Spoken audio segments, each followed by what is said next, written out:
We make things. We use our hands, minds, and machines to build, to fix, to improve. We're known as do-it-yourselfers, home improvement fans, fix-it fanatics, inventors. At our core, though, we're all makers. So let's jump in and make something. Well, I'm trying my best to join the Green Thumb Club, doing what I can to learn the ins and outs of gardening. What I've discovered, though, is keeping my plants properly watered. Well, that can be a real challenge. So I've decided to install an automatic drip irrigation system. You'll see how simple it can be. Then I head to the Sunshine State to help turn a bare alcove into a built-in entertainment center. Stay with me. You'll be glad you did.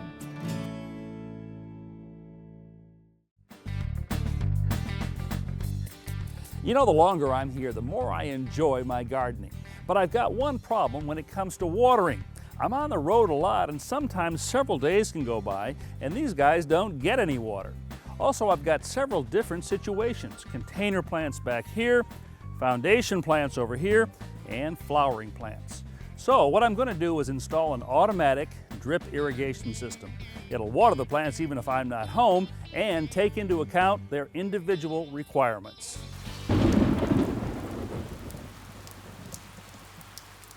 As much as 2/3 of the water used in our homes is actually used outside, taking care of our yard and plants. And drip irrigation can show as much as a 70% water savings over other methods. Also, studies have shown that plant material grows as much as 50% faster using drip irrigation. My drip irrigation system is going to start right here with this hose bib or faucet. Now, the first thing I want to do is screw on this check valve. It's designed to keep the irrigation water out here from flowing inside the house and contaminating my household water supply. Tightening this set screw will keep vibration, or maybe even the kids, from loosening the valve. The next thing I want to do is turn this single faucet right here into 4, using what's called a hose bib manifold. Now, these are pressure reducers. In a lot of homes, water pressure can run 60, 80, some places even over 100 pounds per square inch. That's way too much pressure for a drip irrigation system. So what this device does is drop it down from household pressure to something in the 20 to 25 pound range.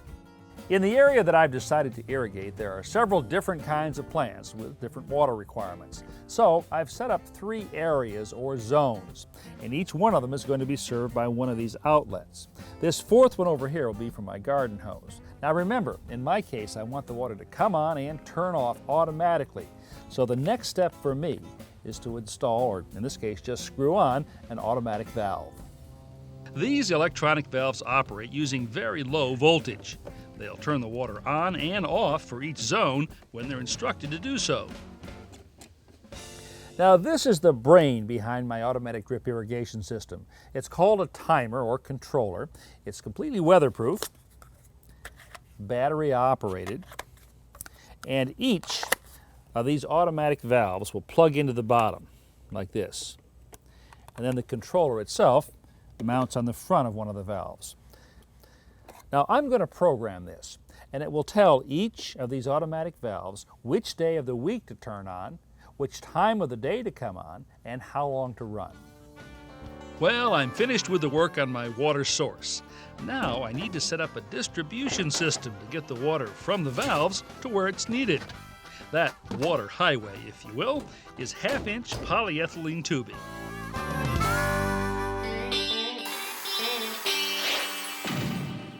Here are a couple of tips for working with this tubing. Put it out in the sun a couple of hours before you start. That'll warm it up and make it more pliable. And 2, invest in a pair of these cutters. One end of the tubing I connect to the automatic valves. In my case, since I have fairly deep mulch in my beds, I'm going to lay the tubing on top of the ground. So all I'll have to do is rake a path. Then use tubing stakes to anchor the run in place.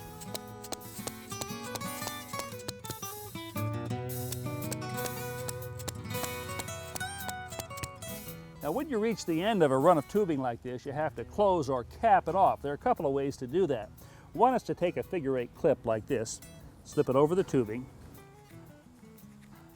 bend the tubing, and then slide the clip back up to keep it in position. Sort of like you'd bend a garden hose to stop the flow of water. Another way to end a run of tubing is with a cap like this. When winter weather comes, I can just unscrew the cover and drain the lines.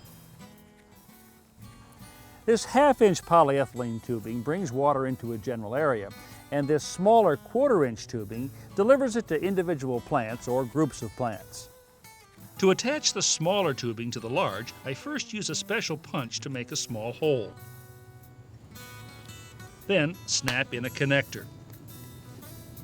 Next, I slip on a piece of quarter-inch tubing and cut it to length. On the ends of the tubing go the emitters, small nozzles, if you will, that emit different amounts of water, anywhere from 1 to 4 gallons per hour in a variety of patterns. Drip emitters like this are extremely efficient, delivering water directly to the base of the plant. Misters, sprays, and sprinklers are often mounted on higher stakes and distribute water in quarter circle, half circle, full circle, even rectangular patterns. Just one of these can water several plants at once. For my container plants here, I'm going to use something called soaker tubing. The water actually penetrates through the wall. Now, it's very easy to use. I start by putting a T in the end of the quarter-inch tubing like this.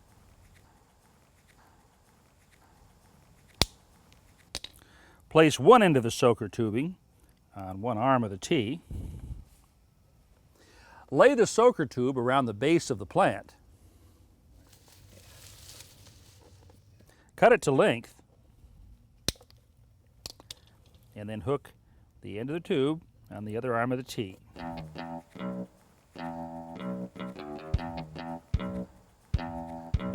Now for my hanging plants, I'm going to use this flexible mister.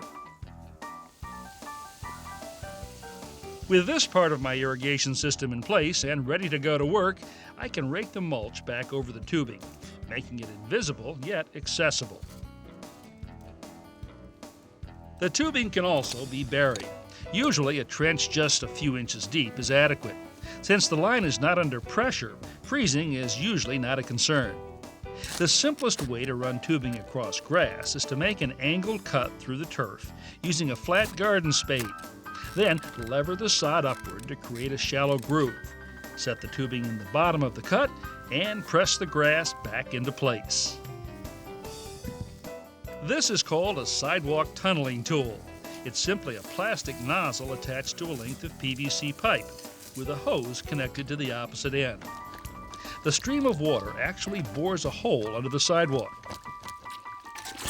Once I'm through, I use a pair of PVC pipe cutters to snip off the nozzle and the hose connector. The plastic pipe stays in place and acts as a conduit. I just push the irrigation tubing through it.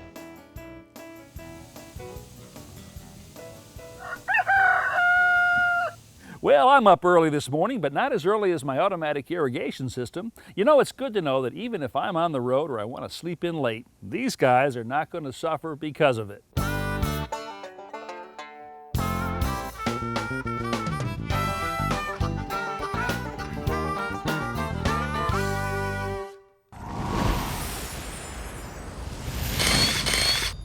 Now there's a sound you hate to hear, a screwdriver bit just slipping in the head of a screw. But there are a couple of ways that you might be able to get those screws out easier than you think. This product, called Screw Grab, is a gritty material suspended in a gel. Just a drop on a damaged screw head can increase a screwdriver's gripping power by up to 400%. Now, if this doesn't work, you might try a screw extractor. First, drill a small hole in the head of the screw. Then insert the extractor and turn it counterclockwise. The more you turn it, the deeper the extractor bites into the screw. So, if you've got a stripped out screw head, now you've got at least a couple of ways to get those troublesome screws out. Rita Brockway of Windermere, Florida, has asked for a little help with a built-in bookcase. I'm going to pay her a house call.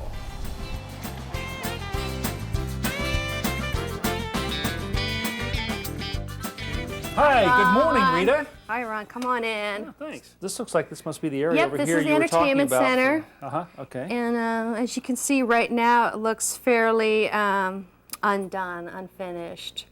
So I really wanted a nice entertainment center so everything would have a proper place for it. Okay. Rita's living room has an alcove that's the perfect place for the kind of entertainment center she has in mind. Right. She wants something that looks built in and can house her TV, stereo, CDs, books, and of course, frames, little tchotchkes, little ornaments. Well, that's not what TVs look like these days, is it? now it's time to sit down and draw a rough sketch. The base section will have doors and drawers for lots of out-of-sight storage. On top, we'll build 3 cabinets with adjustable shelving. Finally, to give our project that built-in look, What we want to do is put this in place and then trim out, the way I see it, the edge of it right Right. here, all the way around with molding That would look great. so that it looks like it's built into the unit. to save time and money and a lot of work, we construct the base from stock kitchen cabinets purchased at the nearby home improvement center. The cabinets are first clamped together and then secured with screws. Good, push. On each end, we attach a filler strip to conceal the space between the cabinets and the wall. Now, Okay. it's the same with the drill. The further you pull the trigger, the faster the blade goes. Before setting the base section in place, we cut holes in the back of the cabinets to give us access to the electrical outlets and TV cable jack in the wall. Boring holes through the sides of the cabinets will allow us to run wires wherever we need them. Next, we measure for the countertop. So all the way to the corner. Okay, 79 3/4. Okay, good. And now let's measure from the wall, 29.5. Okay. Transfer those measurements to a sheet of 3/4 inch plywood. Okay, we want our cut here to be at 21. Then, it's time for Rita to confront the tool she's most uncomfortable using. Okay. Okay. Have you ever used one of these before? No, I Are you haven't. concerned about using this? A little bit. Are you? Yeah. Keep going. Okay, there you go. All right. There you go. Beautiful straight cut. Good. How was that? Not so bad. Not so scary. Rita's first cutting job results in a near-perfect fit. A piece of 1x8 poplar, notched to fit around the corners, conceals the edge of the plywood. Push it all the way down and then just pull the trigger like that. Good gravy. Then, it's time for a shot with a nail gun. Now, if we were building a wet bar or a built-in sideboard, we could stop right here.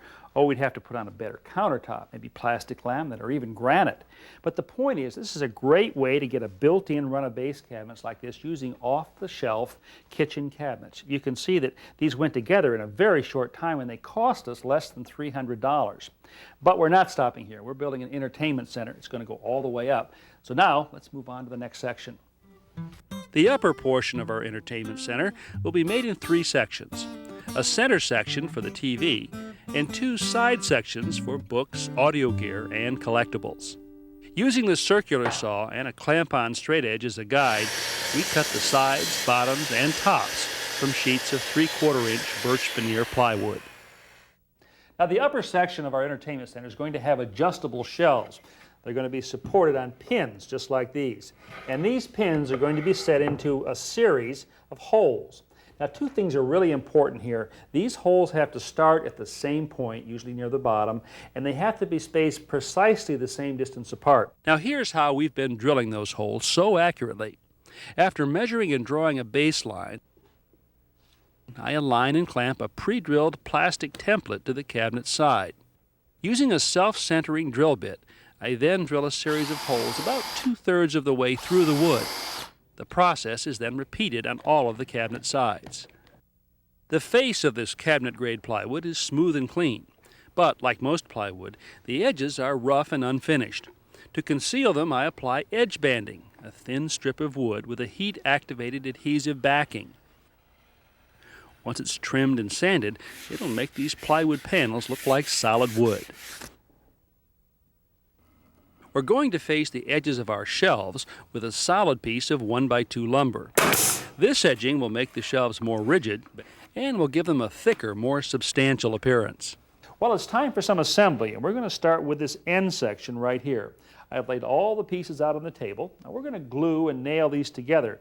But to help us position these pieces for assembly and to make the unit stronger, we're going to be using these wooden biscuits or splines.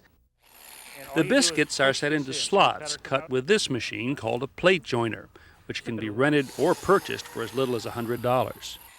Once the joiner has cut the slot, glue is applied and a biscuit or spline is inserted. With the biscuits in place, more glue is applied to the surface of the wood and the pieces are pressed together. Just put them right in the slots. With the splines holding everything in the correct position, the two pieces are nailed. A lot of things that we've done so far, it was just a matter of watching once how it's done, and then I could become a pro, because that's all you need basically, is you need to be shown how to do something, and then once you have that information, that knowledge, then you can do it yourself. Here we go. We complete this same assembly process for all three upper cabinets and carry each one back into the house. Very nice job. Slide into place. Okay. Very slowly.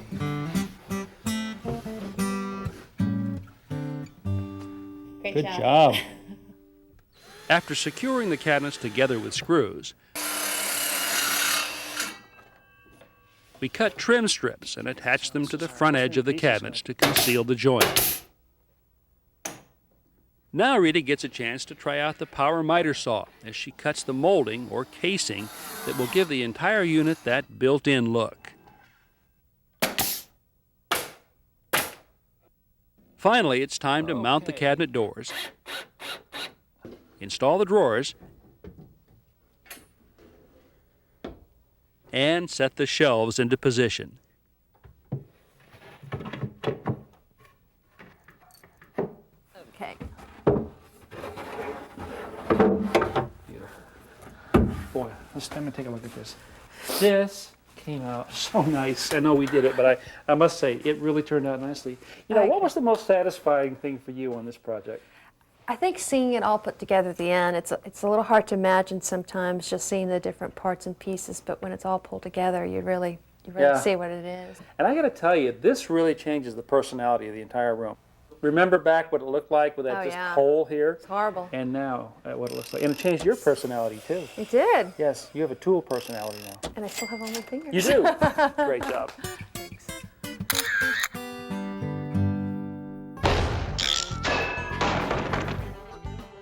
Well, you know, whenever you try to pour paint out of a can into a bucket, what a messy proposition it can be. Well, here are a couple of ways to pour more neatly. This is a plastic pouring spout. To use it, you just take off the lid of a paint can, drop this right inside.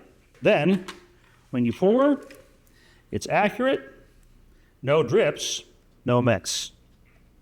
Now, this spout is actually a replacement lid for a 1-gallon can. Just take off the standard lid, pop this one on, tap it in place, unscrew the cap, and pour. When you're finished, just screw the cap back on, and you've got an airtight storage container. So, no need for this anymore when you've got one of these or one of these. To view today's projects again and countless more, go to HouseCallsDIY.com. Step-by-step home improvement tips when you need them. I'm Brian Kelsey. Welcome to House Calls. Join us as we tackle some great home projects, as well as look back at favorites from Ron Hazelton on House Calls.